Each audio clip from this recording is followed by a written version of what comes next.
तो इस बात में कोई डाउट नहीं है कि आइस टाइपिंग पोकेमॉन वर्ल्ड की सबसे कूलेस्ट टाइपिंग है। मतलब सिर्फ नाम की वजह से नहीं, बल्कि इस टाइपिंग में काफी सारे पोकेमॉन्स आते हैं जो कि ऑसम एंड स्ट्रॉन्ग होने के साथ साथ काफी ज्यादा सॉलिड भी होते हैं, which makes them quite great. तो चलिए आज बात करते हैं इसी अमेजिंग टाइपिंग से जुड़े कुछ इंटरेस्टिंग एंड फ्रीजिंग फैक्ट्स के बारे में। तो इस वीडियो को एंड तक जरूर देखना इन सभी फैक्ट्स को जानने के लिए। प्लस मुझे कमेंट्स में जरूर बताना कि आपका फेवरेट आइस टाइप पोकेमॉन कौन सा है। ऑल्सो अगर आप लोग चैनल पर नए हैं और आपको ऐसी ही वीडियोस पसंद है तो इसे सब्सक्राइब करना भी मत भूलना। एंड हो सके तो इस वीडियो को शेयर कर देना अपने फ्रेंड्स और फैमिली के साथ। And now let's begin.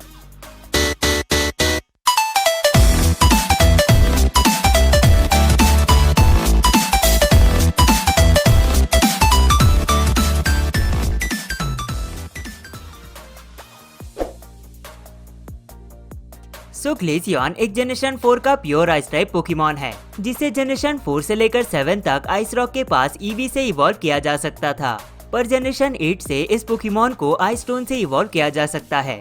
And इस आइस स्टोन को इसीलिए इंट्रोड्यूस किया गया बिकॉज इस पोकेमॉन को जनरेशन 4 और जनरेशन 5 के गेम्स में ऑब्टेन करना एक काफी मुश्किल टास्क था, क्योंकि भले ही जनरेशन 4 की games HeartGold and SoulSilver में आपके पास ईवी क्यों ना हो, आप उसे ग्लेसियन में इवॉल्व नहीं कर सकते थे, क्योंकि उन गेम्स में आइसी रॉक एग्जिस्ट ही नहीं करता था।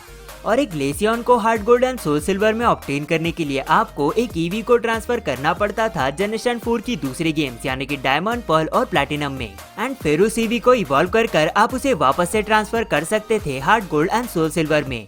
और सिमिलरली जनरेशन 5 की गेम्स में आप भले ही एक ईवी को काफी अर्ली ऑब्टेन क्यों ना कर ले, पर बिना एलिट 4 को हराए आप उसे ग्लेसियन या फिर लीफियन में इवॉल्व नहीं कर सकते थे, क्योंकि जिस एरिया में आइस रॉक और मोस रॉक था उस एरिया को एलिट 4 को हराने के बाद ही अनलॉक किया जा सकता था। सो आर्टिकुनो एक जनरेशन 1 का ice and flying type legendary Pokemon है, जो कि हिस्सा है द बर्ड ट्रियो का। अब करंटली आर्टिकुनो एक लौता ऐसा आइस टाइप पोकेमॉन है जिसके पास एक रीजनल फॉर्म है। क्या आप लोग ये जानते हैं कि Pokemon red, blue and yellow और साथ ही साथ फायर रेड और लीफ ग्रीन में फ्यूशिया सिटी से राउट 15 पर जाने का जो गेट है वहाँ पर कुछ बायनोकुलर्स है, जिससे आप आर्टिकुनो को सी की तरफ जाते हुए देख सकते हैं। पर इंटरेस्टिंगली इन गेम्स में अगर आप आर्टिकुनो को कैप्चर भी कर लेते हैं सी फॉर्म केव में जाकर, तब भी आप इन बायनोकुलर से आर्टिकुनो को सी की तरफ जाते हुए देख सकते हैं, which obviously was a coding error but it was fun to see. Also क्या आप लोग ये जानते हैं कि पोकेमॉन की पॉकेट मॉन्स्टर्स मांगा में हमें एक्चुअली बर्ड ट्रियो के तीनों मेंबर का एक फ्यूजन देखने मिला है, जिसे क्रिएट किया था टीम रॉकेट ने। इस बिजार से पोकेमॉन को इंग्लिश में ज़ैपमॉल कूनो के नाम से जाना जाता है और जापानीज में इसे थफाइजर कहा जाता है, जो कि एक्चुअली इन तीनों बर्ड्स के नाम को मिक्स कर बनाया गया है। ऑल्सो क्या आप लोग ये जानते हैं कि रिसेंटली ऑस्ट्रेलिया में बीटल की एक नई स्पीसीज को फाउंड किया गया, जिन्हें ढूंढने वाले साइंटिस्ट एक्चुअली एक काफी बड़े पोकेमॉन फैन थे, जिसकी वजह से उन्होंने इन बीटल्स को बर्ड ट्रियो के मेंबर्स के नाम दिए, जो कि है बिनब्यूरम, Zapdos, Moltres and Articuno, which is obviously really cool. तो लैप्रेस एक जनरेशन 1 की water and ice type Pokemon है, जो कि बेस्ड है द लॉकनेस मॉन्स्टर पर, और इसी की वजह से रेड एंड ब्लू की बीटा वर्जन में इस पोकेमॉन का नाम पहले नेस होने वाला था, और इसी के साथ साथ इसके पास पहले दांत भी होने वाले थे, which might have been scary, जिसकी वजह से उन्हें कट कर दिया गया एंड इस पोकेमॉन का नाम भी चेंज कर दिया गया।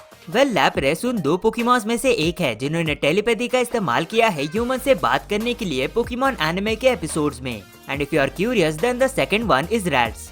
प्लस क्या आप लोगों को ये पता है कि पोकेमॉन की एक्स एंड वाई की गेम्स में लैप्रेस के पास खुद का एक 3D यूनिक मॉडल है, जिसे सर्फिंग के लिए लैप्रेस का इस्तेमाल करने से देखा जा सकता है। वही दूसरी ओर अगर आप किसी दूसरे पोकेमॉन का इस्तेमाल करते हैं सर्फिंग के लिए, तब आपको वहाँ पर बस एक डार्क ब्लॉब या फिर एक डार्क फिगर देखने मिलेगा।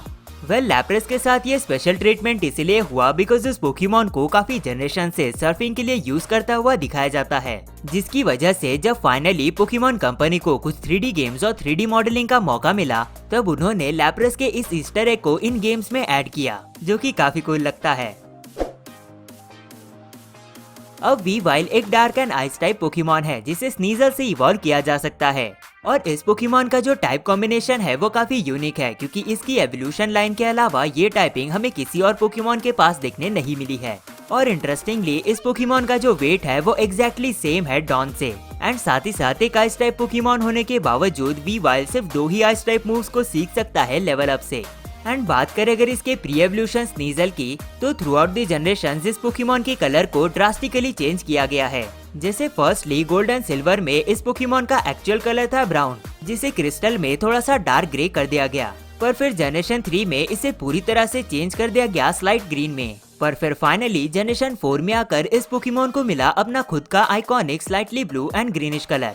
वापस आए अगर वीवाइल पर, तो इस पोकेमॉन का जो नाम है वो एक्चुअली 2 वर्ड से मिलकर बना है, विच इज वीजल जो कि स्मॉल रैट लाइक एनिमल्स होते हैं, एंड ईवल जो कि इसकी डार्क टाइपिंग को रिप्रेजेंट करता है जापानीज में। तो क्यूरम एक जनरेशन 5 का dragon and ice type legendary Pokemon है, और ऐसी टाइपिंग वाला भी अब तक पोकेमॉन वर्ल्ड में हमें दूसरा पोकेमॉन देखने नहीं मिला है। क्यूरम हिस्सा है द ताओ ट्रियो का, जिसमें इसके साथ आते हैं ज़ेक्रोम एंड रेशिराम। और इंटरेस्टिंगली क्यूरम ऑफिशियली पहला ऐसा पोकेमॉन है जो कि किसी दूसरे पोकेमॉन के साथ फ्यूज कर सकता है। तो TNS प्लासर का इस्तेमाल कर क्यूरम फ्यूज हो सकता है रेशिराम से या फिर ज़ेक्रोम से, एंड बन सकता है आइदर व्हाइट क्यूरम और ब्लैक क्यूरम। एंड इस पूरी प्रोसेस को जनरली एब्सो फ्यूजन कहा जाता है। एंड क्या आप लोग ये जानते हैं कि क्यूरम का सिग्नेचर मूव है ग्लेशिएट, पर एब्सो फ्यूजन के बाद क्यूरम एक्चुअली एबल है 4 स्पेशल सिग्नेचर मूव्स को सीखने के, जो कि है आइसबर्न, फ्रीज शॉक, फ्यूजन फ्लेयर और फ्यूजन बोल्ट। और क्यूरम इन्हें रिस्पेक्टिव फॉर्म्स में फ्यूज होने के बाद सीख सकता है।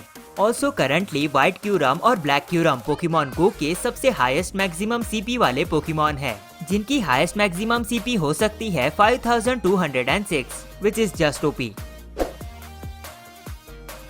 अब क्रैबोमिनेबल एक fighting and ice type Pokemon है, जो कि एक्चुअली जनरेशन 7 में इंट्रोड्यूस किया गया एक लौता आइस टाइप पोकेमॉन है। इस पोकेमॉन की भी टाइपिंग काफी यूनिक है, क्योंकि इसके अलावा किसी और पोकेमॉन के पास हमें ये टाइपिंग देखने नहीं मिली है। ऑल्सो क्रैबोमिनेबल सबसे लॉन्गेस्ट इंग्लिश पोकेमॉन नेम है, जिसमें एक्चुअली 12 लेटर्स आते हैं। बात करें अगर इसके प्री एवोल्यूशन क्रैबरोलर की, तो ये पोकेमॉन ऑब्वियसली बेस्ड है फाइटर्स पर, और इसका सबसे कूल रेफरेंस हमें इस पोकेमॉन की कलर में देखने मिलता है, जहाँ पर इसके नॉर्मल फॉर्म में इसके हाथों का कलर होता है ब्लू, वही दूसरी ओर इसके शाइनी फॉर्म में इसके हाथों का कलर बन जाता है रेड, जो कि ऑब्वियसली एक बॉक्सिंग रिंग के दोनों साइड के प्लेयर्स के कलर्स को रिप्रेजेंट करता है, which is really cool in my opinion. Also इस पोकेमॉन के एवोल्यूशन से रिलेटेड एक काफी इंटरेस्टिंग स्टोरी हमें इसके पोकेडेक्स एंट्रीज में बताई गई है, जिसके अकॉर्डिंग क्रैबरोलर जब एक स्नोई माउंटेन पर ट्रेनिंग करने के लिए गया था, तब समहाउ वो वहाँ पर फंस गया, एंड इवेंचुअली उसने ठंड से बचने के लिए फर को ग्रो करना स्टार्ट कर दिया, एंड स्लोली क्रैबरोलर ने इस हार्श टेम्परेचर को अडॉप्ट करना स्टार्ट कर दिया, एंड इवेंचुअली उसने आइस टाइपिंग को गेन कर लिया, which is again really cool. So Aurorus एक जनरेशन 6 का rock and ice type fossil Pokemon है, जिसे स्नेल फॉसल से रिवाइव किया जा सकता है। और इस पोकेमॉन का भी टाइप कॉम्बिनेशन हमें अरोरस की एवोल्यूशन लाइन के अलावा किसी और पोकेमॉन के पास देखने नहीं मिला है। और इंटरेस्टिंगली अरोरस की पोकेमॉन अल्ट्रासन की पोकेडेक्स एंट्री में हमें ऐसा बताया गया है कि कुछ टाइम पहले साइंटिस्ट को ग्लेशियर्स में एक फुल्ली फ्रोजन अरोरस मिला था, बिल्कुल वैसा जैसे ये हजारों सालों पहले हुआ करता था। और ये एक काफी बड़ा इवेंट था पोकेमॉन रिसर्च में, जिसे न्यूज में भी कवर किया गया था। Now this might sound weird, but Aurorus एक लौता ऐसा फॉसल पोकेमॉन नहीं है जिसे ऐसे ऑब्टेन किया गया हो, क्योंकि काबूटॉप और रेलिकैंट दोनों ही ऐसे ही तरीकों से एक्सटिंक्शन से बच गए थे, एंड बाद में उन्हें भी एज इट इज फॉर्म में ही ऑब्जर्व किया गया।